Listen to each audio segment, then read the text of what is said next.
बहुरी बंदी खल घन सती भाएं, जे बिन काज दाहिने हूँ बाएं।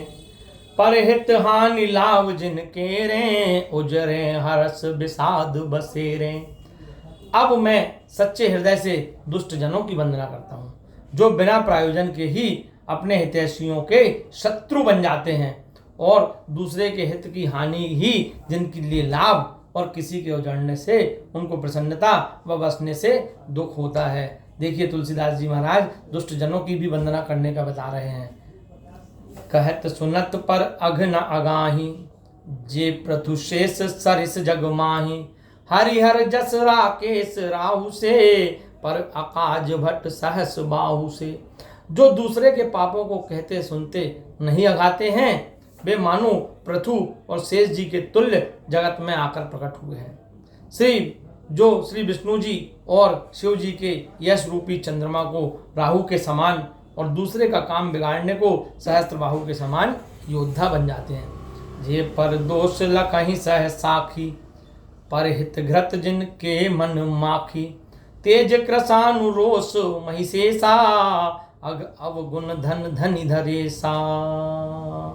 वे पराये दोष हजार नेत्रों से देखते हैं, और पराये हित रूपी घी को बिगाड़ने में जिनके मन मक्खी के समान है। दुष्टों का तेज अग्नि के समान, क्रोध यमराज के समान है।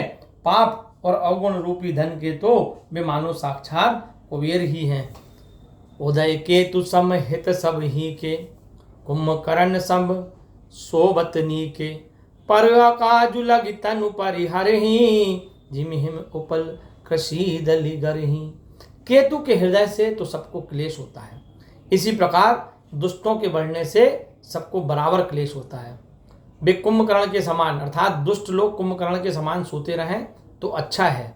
दुष्ट लोग पराया काम बिगाड़ने के अर्थ में अपना शरीर तक त्याग देते हैं, जैसे पाला और ओले खेती को मिटाकर आप भी गल जाते हैं। ऐसे ही दुष्ट जन हैं कि जो आपको मिटाकर खुद भी मिट जाएंगे, परंतु आपको मिटा के ही रहेंगे। बंदहु खल जस शेष सरोसा, सहस बदन बर नहीं पर दोषा। पुनि प्रणवौ प्रतुराज समाना, पर अग सुनहि सहस दस काना। उन दोस्तों को मैं शेष जी के समान जानकर वंदना करता हूँ, जो बड़े रोष से हजार मुखों से पराये दोषों का बखान करते हैं। पुनः दुष्ट जनों को मैं राजा पृथु के समान जानकर प्रणाम करता हूँ, जो पराये दोषों को 10,000 कानों से सुनते हैं।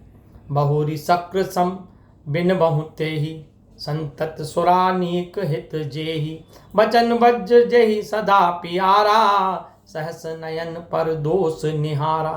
फिर मैं उनको इंद्र के समान मानकर नमस्कार करता हूँ, जिनको अच्छी मदिरा सदैव प्यारी लगती है। जैसे इंद्र को सुर अनेक देव सेना सदा प्रिय हैं, जिसको कठोर वचन सदा प्यारा लगता है, और जो अपने नेत्रों से हजार नेत्रों के समान पराये दोषों को देखते हैं। बोलिए राजा रामचंद्र जी सरकार की जय हो। दोस्तों, आप सभी से निवेदन करूंगा कि अपनी आने वाली नई पीढ़ी, नई जनरेशन को कृपया यह उद्गार सुनाएं। कुछ ना कर सकते तो उनको रोज एक दिन में 2 चौपाई अपने घर में रखी हुई रामचरितमानस जी की पुस्तक से पढ़ने के लिए प्रेरित करें।